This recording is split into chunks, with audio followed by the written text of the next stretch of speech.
Welcome to the Citizens Reporter. I'm your host and editor, Diana Longry. Thank you for tuning in. The Citizens Reporter is brought to you weekly with the recent news of the week. Now, to help me with this week's program is Mr. Mark Bradley, one of our regular citizen reporters. Thank you, Mr. Bradley, for being here. Thank you for having me. And because of we have so much to do, we're going to kind of touch on these issues real fast this week. But the one I'm looking at was in the Pioneer Press business section, and that was on, I'm trying to catch the date on, was on Sunday, April 28th. They were talking about what's happening with one of the spurs in Hugo.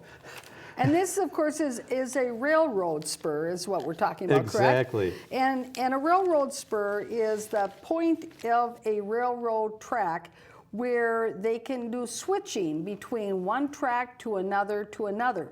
And why this is important for commerce and for freight is so that way when some of the freight cars are being loaded, others can be moved aside while other ones are passing by. And so it just makes it a whole lot more conducive to loading your freight cars and then getting them into service. And so keeps tell us a little businesses more. running. It keeps businesses running. Right. Well, and of course, in this case, this is the city of Hugo, which is north of the Maplewood, St. Paul area. And they've decided that there is a value to their freight rail spurs, and that the improvements, I think they're spending what, $1.5 million. $1.5 million on. That's what's being spent on the repairs and upgrade of these spurs, and that it's going to be of a benefit to the businesses there in Hugo. What I'm going to point out here is you're going to make even a more cryptic statement on it after the fact is what's going on with the Gold Line, which in the newspaper now they're saying, hey, the cost could climb to $461 million. Now, my problem with that is that any estimates usually are low on the low end, and you find that there's overruns and other costs. So what you're really talking about, just like a used car salesman, we're not going to sell it to you for $20,000. We're going to sell it to you for $19.99. So we want to keep it under that $500 billion mark. So they did keep it under the $500 billion mark. But then you point out something to me I wasn't really aware of. They forgot something, didn't they? That's right. Well, you know, back, I think about 9 months ago or so, we did a 3-part series specifically on the Gold Line BRT line. Now, for those of you to recall this particular project, it is the project where they're putting a BRT, a bus rapid transit line, running parallel with I-94 between Woodbury and St. Paul. And it would be running north parallel along I-94.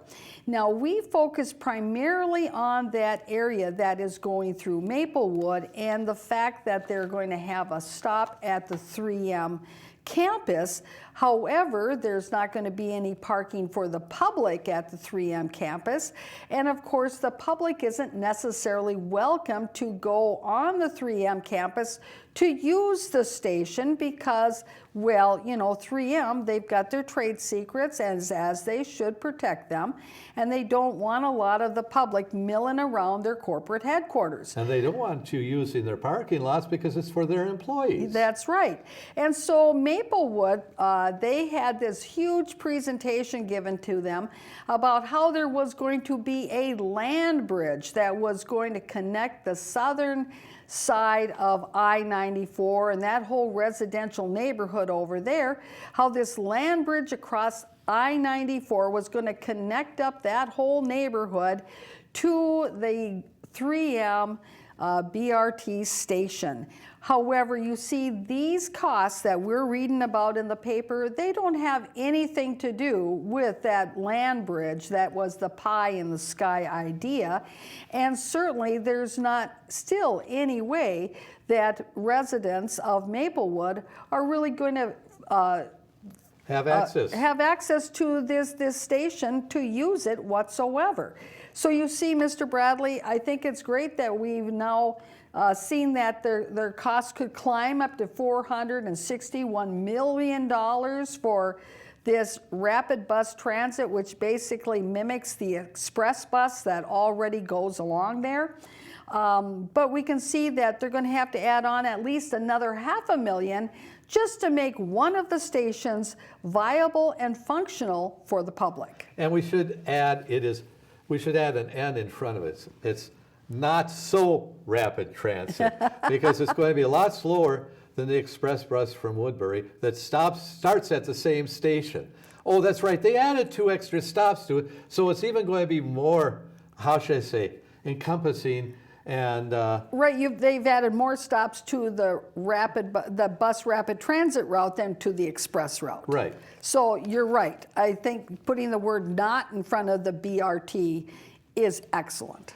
Right. Now, we have the other one, the Green Line, which was also called the Purple Line at one time, and it's been called everything else, including a big money pit. And right now, I want to relate to that one because there was something to do with some work that's going to be done with light rail in Minneapolis.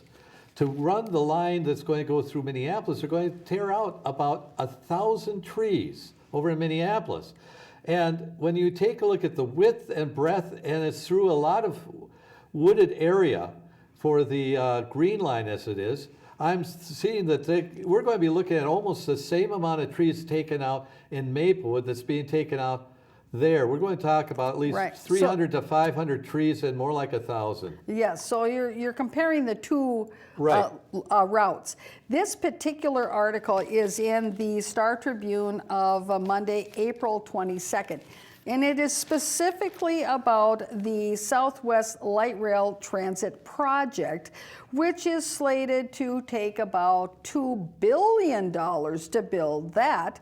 And you see, this particular route is going through an urban forest. You said that they're calling this line the Green Line, correct? Right. Well, this effort to bring this through this urban forest is going to result in them losing 1,000 trees on the trail. So I find it very ironic, Mr. Bradley, that the Green Line is going to actually decimate the urban forest. So you see, maybe the Green Line, which we associate with ecology and all things that are recyclable and sustainable, that maybe the Green Line should be called the Concrete Way instead, since we are certainly going to be destroying a major portion of the urban forest over in that neighborhood of Minneapolis. And now I'm going to talk about some of the issues that are coming up. And the biggest one is how we are subsidizing oil that's coming in from Canada on a regular basis. Now, we can wave the flag, and actually I could use, and I'd actually said to some of my friends earlier that maybe we should be singing, "Oh, Canada," because we're doing so much money for this. But what's happening right now, the first article I have is talking about North Dakota wants to force Washington legislators to change the rules because they don't want such explosive oil coming into Washington State. Now, the thing is that it's being pumped out of North Dakota. That's called the Bakken.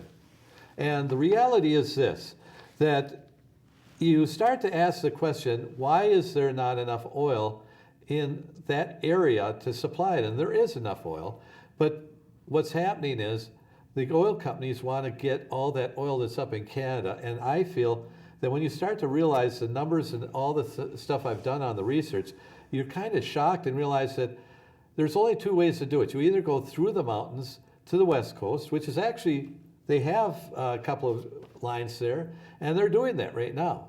Or you go to the East Coast where you've got a lot of consumption and you're going to ship it that way.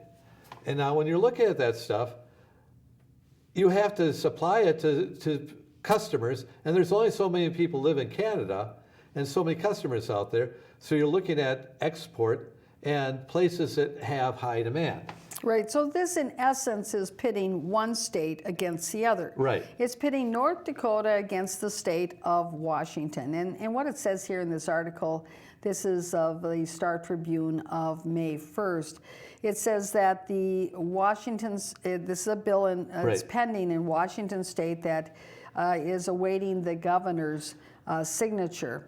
It says that the bill sets a vapor pressure limit of less than 9 pounds per square inch for oil unloaded from trains, lower than North Dakota's limit of 13.7 psi, and what is considered the national standard for stable crude of 14.7.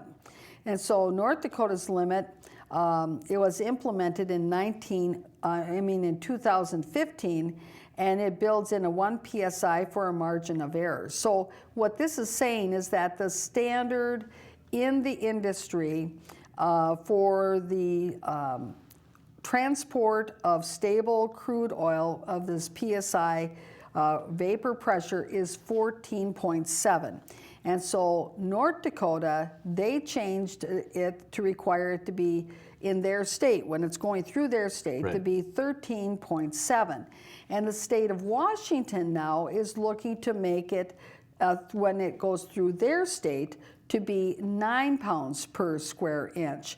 And so what this does is that if you've got oil that's leaving North Dakota that meets North Dakota standards, but it's going out to the state of Washington, basically it closes down the market for the North Dakota oil in the state of Washington, because the oil that was loaded in North Dakota has a different standard than this proposed new standard in the state of Washington. So that's where some of the crux is in all of this, is that if you have these different standards of what PSI pressure is allowed when you're transporting crude oil, it could limit where their markets are. So this was where I was trying to make the transition into what I did my research on, because I was doing my homework this week. And because my son is also doing work in different areas, I wanted to give you a visual image of the distance between Minneapolis and St. Paul and a place that we all know, Dallas, Texas.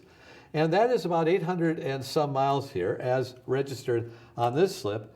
But then there is the distance between Edmonton, Alberta, where the oil's being shipped, above us in Canada, and is going to be coming down through North Dakota. There's 3 lines that are coming down through North Dakota. One of them's cutting right across Minnesota. That's the one we're having an issue with. There's one that's going down to Iowa. That's where they're having an issue with that one. And then there's one that's going to be cutting across through Michigan, going across the Great Lakes. And that's been a fight there, but that's because of they want to do it cheap and easy for themselves. So the fact is that, like I said, it's 800 and some miles to going down to Dallas, but it's 1,063 miles to go to Edmonton. So it's almost 150 more miles to go to Edmonton, Alberta, than it is to go to Dallas, Texas. So that gives you the distance. And during this whole area, think of how many cities are up there in Canada between there. They're not drying any oil off. They're not processing any oil there. So all that oil either has to be shipped to any place east of Toronto, or not Winnipeg, east of Winnipeg, which is the first big city you got, or it has to be shipped down into the United States. So we are compensating for all that oil, but that's because the oil companies are making big dollars on it. But are we making it? Not really, because of guess who's subsidizing those pipelines? That's one of the things. Now, obviously, I'm reading this. Now, I'm reading it as U.S. aid, and I took it off the internet, and it was talking about the different subsidized costs. Now, you've got to realize this is at $1,000 per, it says cost per million. So it's, if you got 1 here after the decimal, it means it's $1 million. So what we have here on these different pipelines we're subsidizing, And the Canadian ones are the rocky ones that are actually, in Canada, we're subsidizing them to the cost of $3 trillion going east and $1.7 trillion going west. So we're actually subsidizing their pipelines. And to me, there's an irony there, and that bothers me. What's next on the agenda? The last thing on the agenda is something that has to do with what's in our own area here for people to kind of understand what we're talking about some of these pipelines. And when you talk about pipelines, you're looking at all types of utility lines, right, correct? So it's exactly. not just whether or not if it's oil lines or gas lines or water lines, any kind of utility line. Right, and now, most recently, they are color coding their lines and running them through the area. So if you get a red pipe with white text on it, it's supposed to be fire quenching substances, like that light water that 3M made on that one. If you got a kind of darker orange, that's toxic and corrosive fluids. If you've got a light yellow, it's flammable and oxidizing fluids. Now, the next two colors happen to be something that's over in the training center. If you drive by there in Maplewood, that's off of Century Avenue. And the one happens to be the brown colored pipe, and that says it's a combustible fluids. And if you take a look at the pipe, it's supposed to tell you what's in it in white. And then the other one, it says other water. It's a green pipe with white text on it, and it's supposed to tell you what the type of water. Other water. That would probably be non-drinkable water is my guess. That's what I was trying to get the point of. You caught it exactly.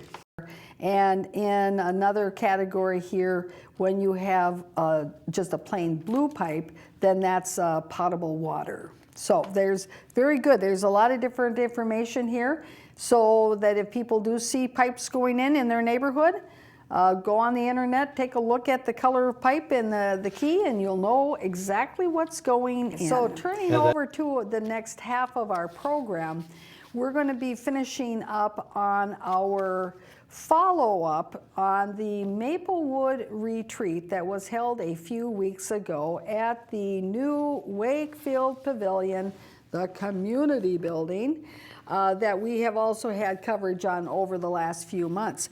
Anyway, this, of course, this Wakefield community building. It's huge. Yes, so huge that if you use round tables, I think the capacity is only about 75 people. It was here on this sheet here someplace. But anyway, this pavilion has been built there at the Wakefield Park in the Gladstone community neighborhood of Maplewood. And the Maplewood City Council, they had their retreat there. And as usual, we had our cameras at their retreat because we find that oftentimes at their council meetings, they say that they talked about X, Y, and Z and that they were busy doing X, Y, and Z at their retreats. When in reality, because we were there, we filmed those retreats, we know that that is not what they did at their retreats at all. And that when they talk about what they do at their retreats, it's really just a story to make it sound like they were busy working. Well, we don't know what they did in the bathrooms.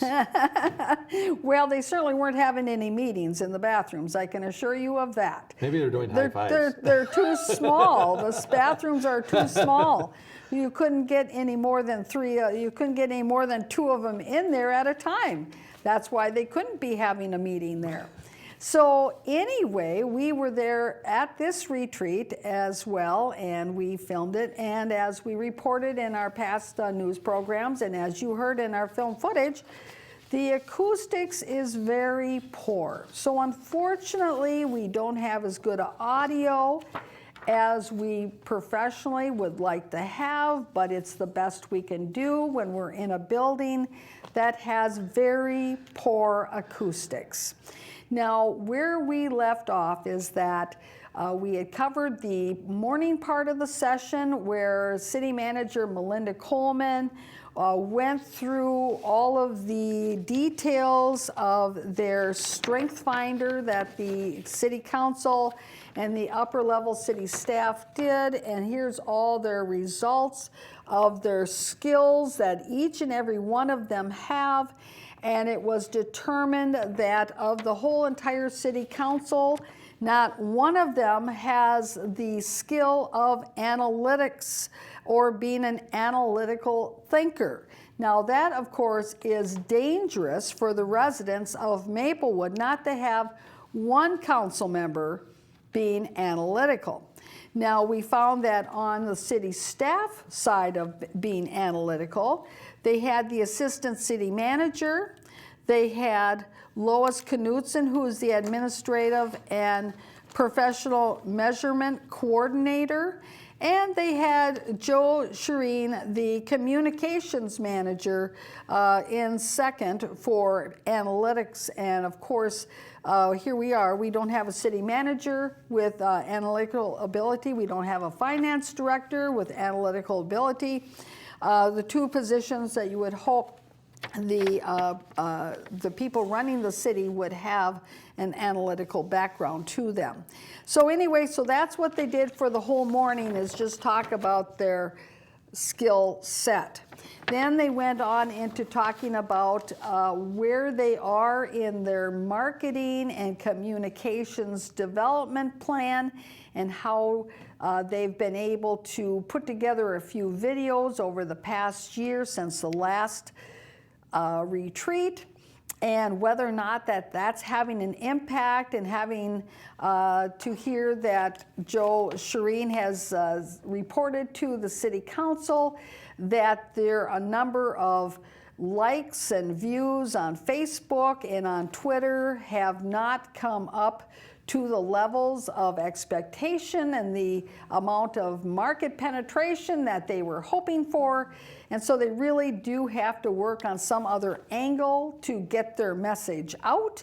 And then the last part of the city retreat is where we're at now, where rather than having a facilitator come in and lead the City Council and the staff through some strategic planning process having to do with the major goals of the city, such as, well, economic development, or crime prevention, or some other essential service that is important to the residents of Maplewood, instead of having a facilitator come in and lead them all through some strategic planning process, they instead have City Council member Brian Smith lead the discussion, because he's in marketing at his employer.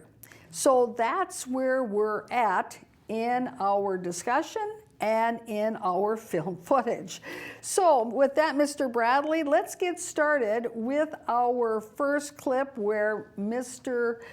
Brian Smith is being introduced by the Communications Development Department head, and Mr. Smith gets started with his presentation. Why do we communicate? I think it's obvious. I've been doing this for 20-some years, but that's where we bring Brian on, because it's good activity for me, because it's popular activity. So, appreciate you guys letting me help out today. You know, this is a little bit of what I do in my day job, is kind of helping organizations think through these sorts of things. So, I'm going to try to be more of a facilitator today than a council member. So I appreciate you guys kind of letting me walk. So Joe Shireen comes out and says, well, why do we communicate? Why do we need to communicate? Well, he thinks it's rather obvious. And yet, you see, this is a question that the City Council and the city staff never really quite answer, because they don't answer it from the perspective of what service they provide to the residents, but they answer it more from the perspective of how they want to spin a story. That's the kind of communication that they're talking about. So why do they communicate? Well, they don't really put it into words, but as we watch the next few clips, it becomes very obvious what communication we are talking about.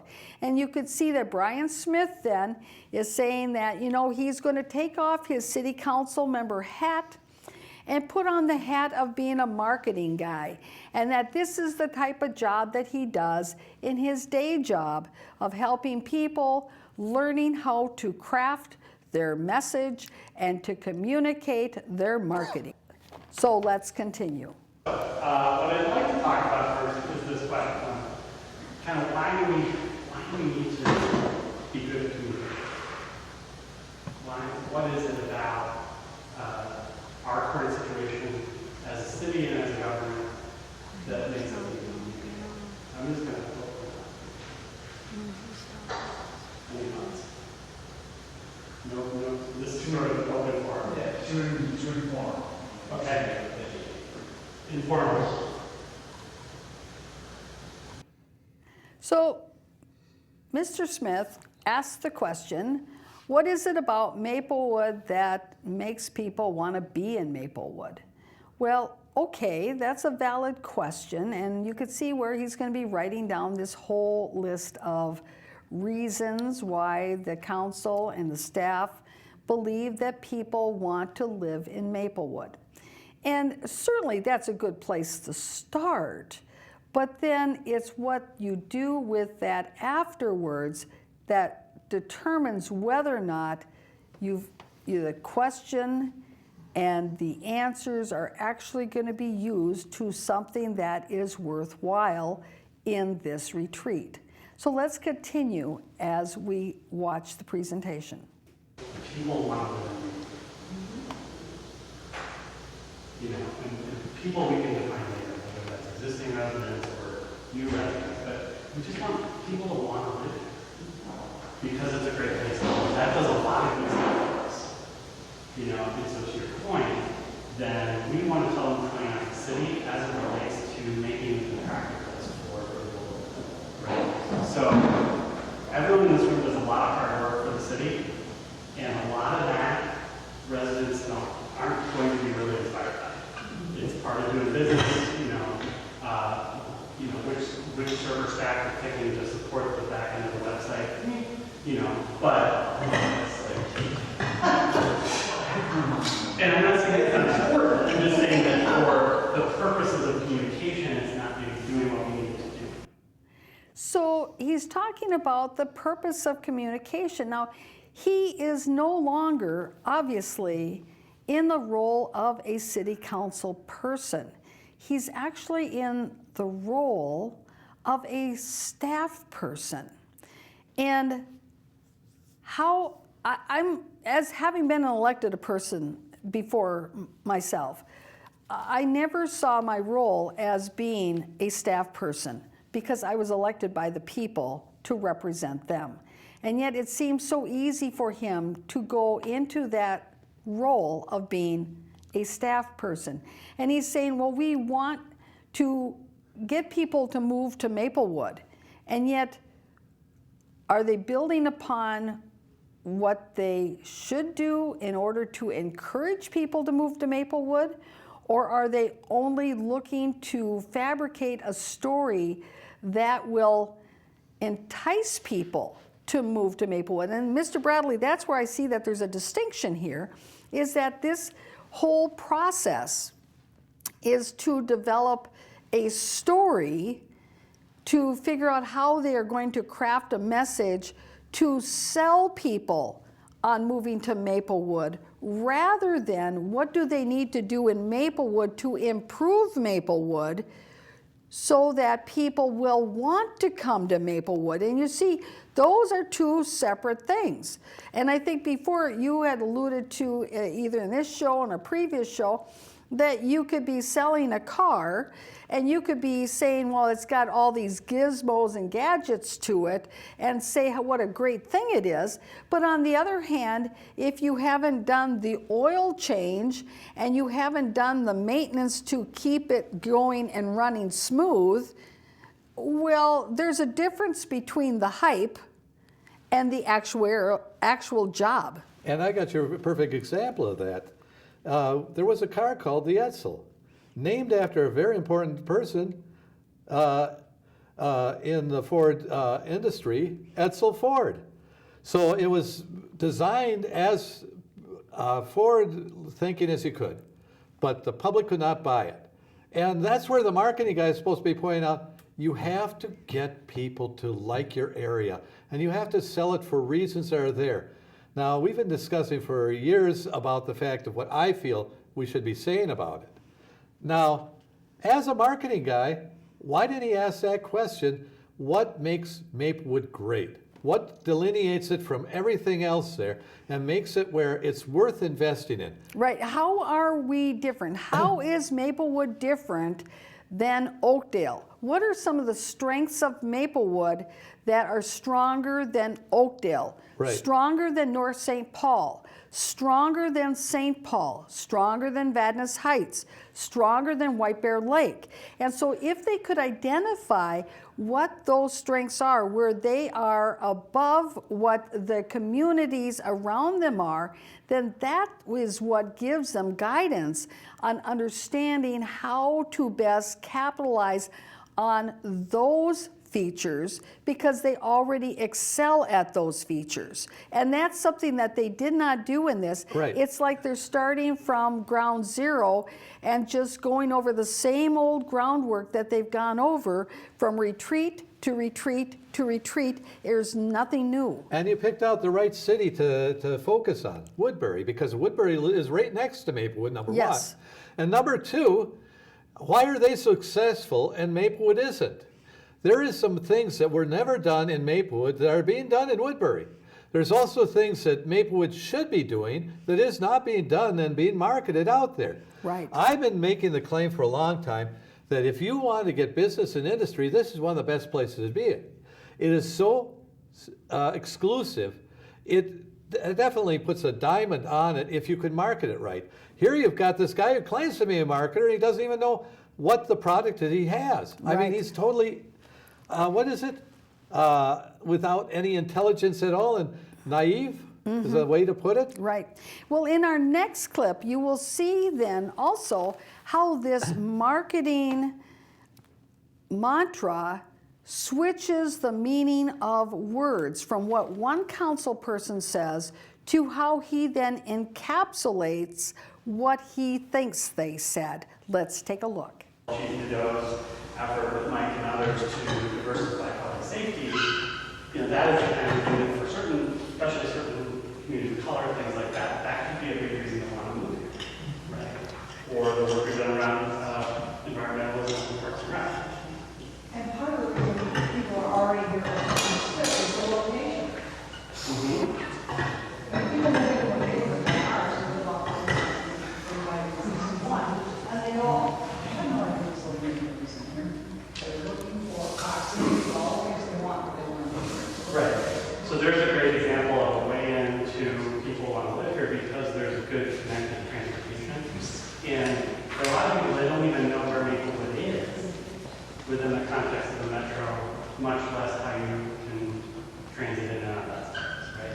So that might be just a simple geography lesson, might be one element of communication that we try to put together. Now, Councilmember Kathy Juniman, who's been on the council for a very long time, I don't know, 18 years perhaps, she brings up the fact that a lot of people live in Maplewood because of the location. Now, that is indeed a very valid response because, as we've indicated on these programs in the past, the location of Maplewood does indeed make it very ideal because of the length of Maplewood and how it is geographically organized. It is through many different transportation corridors. It's not Right. just a little square community that's only served by maybe one transportation corridor. There's the transportation corridor on the north end of 694. There's on the west side, there's 35E. You know, on the east side, you've got Century and McKnight. Midway through, you've got I-94, and then you also have 494 along by the south end of Maplewood. And so you see there's a lot of, and Highway 61, which traverses the north end and the south end as well.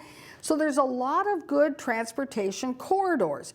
And Miss Kathy Juniman brought up the fact that this location is an excellent reason why people want to be in Maplewood. And she brings up the issue about cars, that when they're driving cars, well, that goes to being on transportation corridors. It's easy when you're driving your car to get on a freeway, getting on a main drag, quickly and easily because you're very close to one of them somewhere, so you can easily get to someplace else.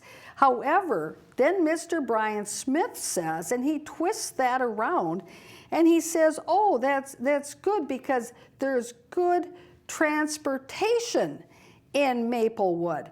Well, good transportation is different than transportation corridors. Right. You see, good transportation infers that because we've going to have bus rapid transit, or because there's good bus service, or that there's that type of good transit, that's why people want to live in Maplewood. Well, that's not true.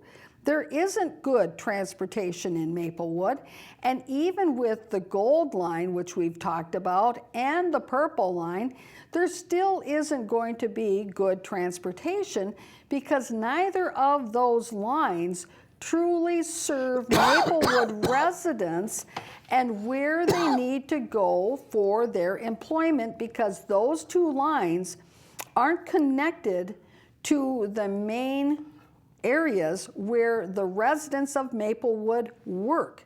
Because as we've demonstrated on this program before with the city's own statistics, less than 2,000 of the people who live in Maplewood work in Maplewood.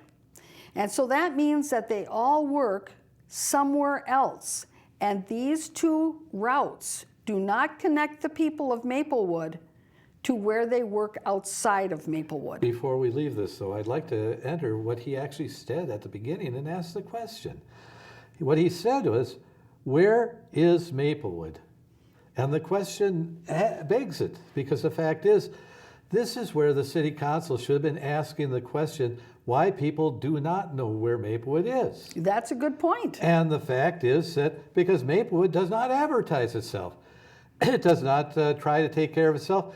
You go to Ridgedale down in that area, or go to Burnsville, you know coming up to it, there's Burnsville Mall's coming up there. You know Burnsville's down in that area. There's all kinds of signs to say that. Maplewood basically has abandoned its own industries and abandoned its own identity over this period of time. At the same time, where's Woodbury? Woodbury, with its commons and all the other things that are there, people still know where Woodbury is. So there is some relative... Yeah, and that's a good point. And they wouldn't even necessarily have to have some big strategic plan just to advertise Maplewood. They could simply have the Maplewood leaf, which is the logo. And since everybody does recognize that Maplewood has an extensive parks and trail system that is a huge amenity in the city of Maplewood, they could simply have short little ads that say, Maplewood, come home to the parks and trails. Now, how easy would that be? Here, I've created their marketing plan for them. Come home to the parks and trails. And then also market the industries that are there. I mean, let's understand, this is a council that still doesn't know its major industries. Yes. They still think that there's only two industries in Maplewood. One happens to be 3M, that has been fighting them for years. The other one happens to be the hospital. But the other industries there in Maplewood, they don't even want to address them. Right. One happens to be the auto industry, Right. which this is now major auto corridor. Right, exactly. Well, and you notice that it continues to grow in Maplewood. Right. It really does. And it's not just the new car auto dealerships that are increasing and growing in Maplewood, but even the secondary market, the used car Right. locations in Maplewood are growing and expanding, and we've covered that before on these programs. So now, as we look at this next clip, Mr. Brian Smith gets to the meat of really what it is that they need to do as part of their marketing, is that they need to understand what their story is. Unifying message, so that part of what I think our purpose here today is a little bit to give Joe and Melinda some air cover on, you don't have to just create as much content as possible. It's much more about how are we telling a consistent story. And if we have that sort of unifying factor, then we can start to, what we'll do later, is start talking about what are the stories that support that. So our main purpose here today, now this is their council retreat, by the way. Right. Their main purpose here today is to craft the story. Now, is that really supposed to be the main purpose of a city council retreat, where you take all the main top city staff administrators out of commission for the day, have them sit in a pavilion with the city council, and them all sitting around talking about how they're going to craft a story? That's their main purpose of their retreat? I think what they're saying is, hey, we got to get together so we can have the same duplicitous lie that we can all tell to the public at the same time. Right. Doesn't sound like him. Here he's talking about marketing. I still don't understand what he's talked about marketing. Right. He's the marketing man. Yes. What's the other products we got? We got a mall that's still there and still vibrant in some ways. Why is he marketing that? Why is he marketing that this is centrally located? I don't hear any of that stuff here. Mm-hmm. Those are issues. You were in sales and all that. You kind of know that's what you have to do. You have to know Absolutely. what your product is. That's right. That's why if I were to just hurry up and have to come up with an advertising plan for Maplewood, would say, Maplewood, come home to the parks and trails. Right. Well, let's move on to our next clip. Success is now starting to be kind of a challenge for me, because now everybody wants them to do a video. Everybody wants them to help their communications because he's so good at it. And now it's like, okay, well, how do I say no without some sort of direction from leadership to say, well, here's the direction we're getting, it doesn't fit into that, I can't do that, or I can't do that, but I can do this. Does that make sense? So in that clip, Mr. Brian Smith is saying what a good job the communications director and department head, Joe Sheeran, has done over the past year. You know, he's made all those little videos that they've put up on YouTube or Facebook or Vimeo, the ones that really don't have much viewership, but he's put them together, and what a wonderful, stunning job he's done, and that he's done such a great job that now all the departments want to do the video, and that, you know, he's in the position now, Joe's in the position that he's got all these people in the city hall who want to do videos, and how can he tell them no? How can he say no to them? And so what he needs is that he needs the leadership there of the council and the staff to put together what it is the mission's supposed to be about their communication, so that he has some direction so he can say no. And yet he's the department head. Here's my problem with this whole line of discussion, is that you see Maplewood is a Plan B city.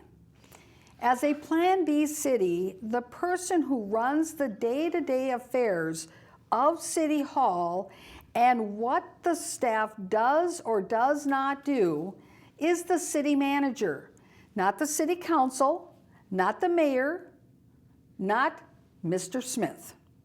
And so you see, City Manager Melinda Coleman is the one who should be in charge of whether or not Joe Sheeran is saying yes or no to other department people as to what videos should or should not be done.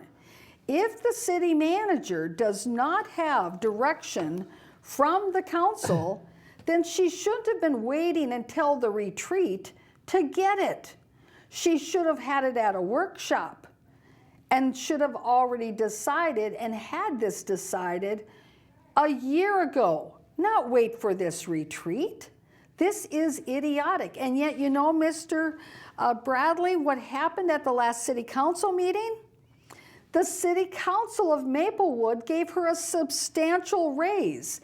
They gave Melinda Coleman a substantial raise, and yet here we have a city manager who can't control whether or not her department head for communications can say yes or no to the workload he is being given by other people in other departments. There is something very wrong here. Doesn't she still have an assistant, or I forget what you'd call him, but Yeah, he's assistant city manager, Mr. Michael Funk. That's right. And keep in mind, on our little chart of the strengths, he is the analytical one. Perhaps if she would have given it to him to figure out, he would have determined a long time ago when and when not Mr. Joe Sheeran should be saying no to requests for video. So let's continue with our next clip. Any other ideas besides people want to live here? I think we want businesses to move here. Sure. Because people who live here, it'd be great if people worked here too. Yeah. And certainly businesses prosper.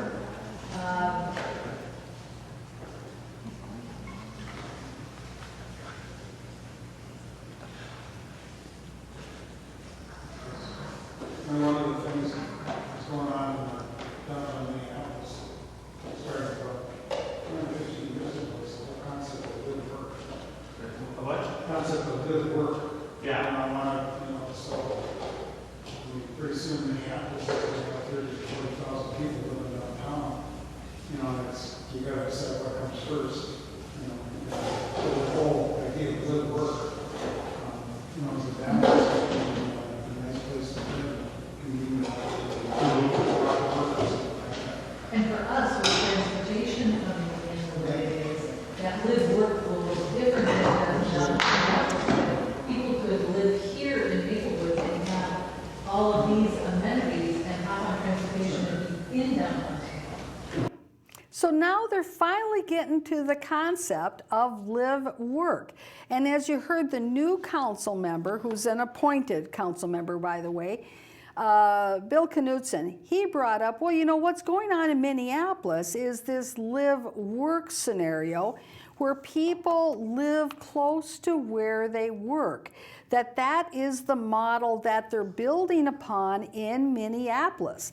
Now, I find it very ironic, Mr. Bradley, that we've only been talking about that model on these news programs infinitum for years and years and Right. years, and that as part of a sustainable economy and sustainable communities is that you want to have people living and working in close proximity so that they're not living in Maplewood and having to drive all the way out to Plymouth or some other place in the western and southern suburbs to just find a job.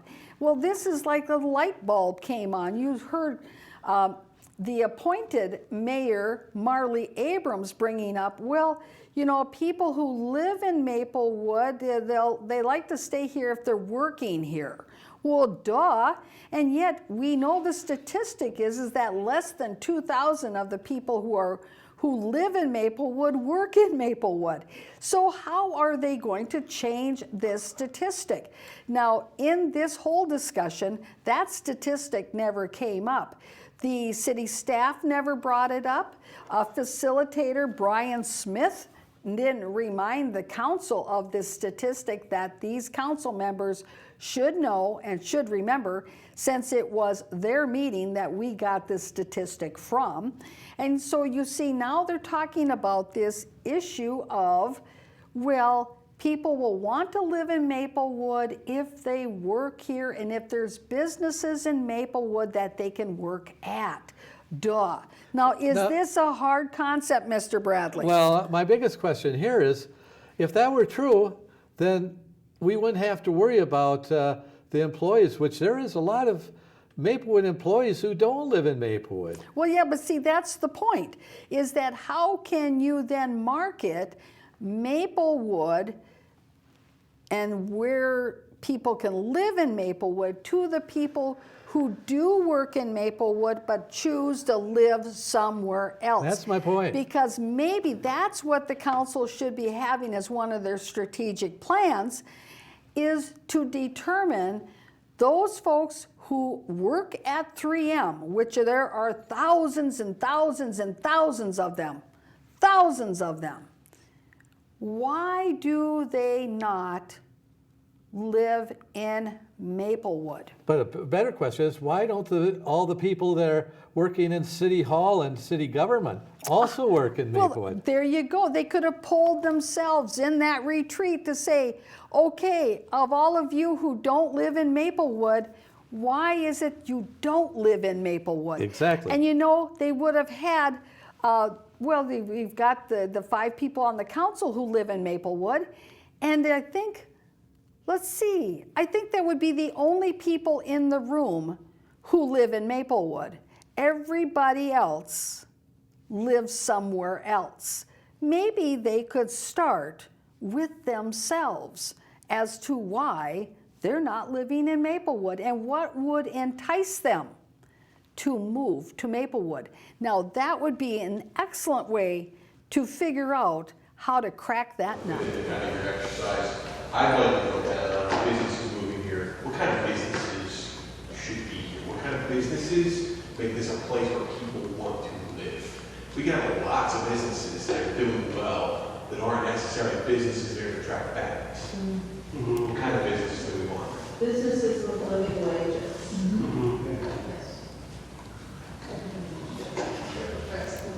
That's good.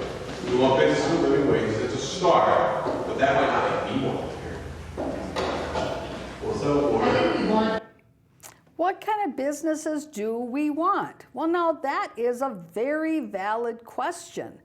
However, during the retreat, they never get to understanding how to tackle that question. And it's fundamental to this whole planning process. Instead, they focus on the story instead and how to craft a storyline about Maplewood. Now, we're going to cover more of that particular aspect of this retreat on Local News Report. So you'll want to tune in to the Local News Report for that aspect of the discussion. But we do have another clip or two left in looking at Maplewood's perspective of how they are planning this whole community process and developing a story. So let's take a look. And is crucial because people want to live here because we've got, restaurants and, we used to have movie theaters, we don't have anymore. But for those, we do have an entertainment venue. You know what I mean? It adds retail and restaurants and along with the parks and all that, just in terms of businesses, that really adds to people's quality of life. Grocery stores and different choices, and that really makes people want to live in an area. Appointed Mayor Marley Abrams says, why do people, this is from her perspective, I mean, she lived in Maplewood at least 15 years, probably 20. And so from her perspective, the reason people want to live in Maplewood is because, or in anywhere, that their high priorities of where they want to live is restaurants. Okay? I don't know that the restaurant's availability in a community is at the top of the list when you decide where you want to buy a house or where you want to rent an apartment. I don't think what restaurants are nearby is going to be top of the list. Especially if you don't have a lot of discretionary income, restaurants is not going to be at the top of your list. The other thing she said, retail. Well, retail might be, but it kind of depends on what retail you're talking about. Certainly, yes, grocery stores and having good variety of grocery stores is important, having a good variety of drugstores, and the type of retail where you have the basics. The destination locations might be important. Now, she brought up an entertainment center, and then she laughs because subsequently in another council meeting after this, you know, she was really hard line with regard to the myth and is looking to close down the entertainment center that we have in Maplewood. And we also know that from our coverage of the closed meeting, when somebody wanted to open up an entertainment center in the Gladstone neighborhood, she was very dismissive and very anti-entertainment center being opened up in the Gladstone neighborhood. So you see, she says one thing here at the retreat, that entertainment centers could be a draw to bring somebody to a community, and yet on the other hand, in her actions, she's doing everything she can to kill entertainment centers in Maplewood. And so where is the disconnect in all of that? Now we have one last clip where we find that council member or facilitator marketer Brian Smith doesn't know what he voted on when he voted for the 2040 comprehensive plan. In our 2040 plan, do we have a philosophy in that plan of residents driving business development, business development driving residents? Do we have an opinion? I think it would be more residential development than business development. And so that's given in the North End, why housing has become such an important deal, is because if we can get more density of people, then we feel business demand is moving. So we take resident first. So Councilmember Brian Smith, he's asking Michael Martin, one of the community development and economic development staff people at Maplewood, in that 2040 comprehensive plan that we passed, did we have more of a focus on commercial leading to residential or residential leading to commercial development? Well, Brian Smith should already know that because he voted on the 2040 comprehensive plan that was sent to the Met Council. He should know that answer. Why is he asking it now? And as you heard Michael Martin say, no, it's more that we focused on multi-unit, high-density housing in the 2040 comprehensive plan rather than commercial. And that we're thinking that if we have the high-density residential in, then later on the commercial will develop. Well, that is the plan that Maplewood is on. And that goes back to that improvement of the rail spur.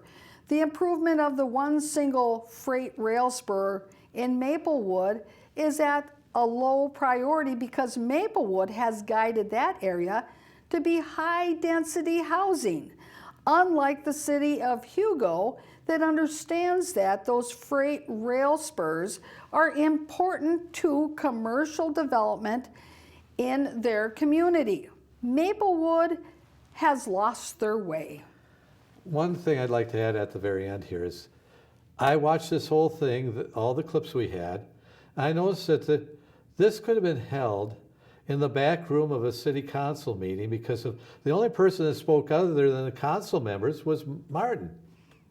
And to be honest with you, how much did that new Wakefield facility, whatever you want to call it, how much did that cost them to rent it to basically do what they could have done in the back room in 5 minutes? Because they had none of the employees talk about anything as far as issues went. Nobody brought up any ideas. And our marketing guru, as he is, basically had no ideas to market. The first thing is you have to have a product and you got to sell it. Right. Well, good observations, Mr. Bradley. And viewers, we're at the end of our program. I hope you enjoyed our show, our news program. Mr. Bradley, thank you for being here. Thank you for having me. And we'll be back with more news next week. Bye-bye.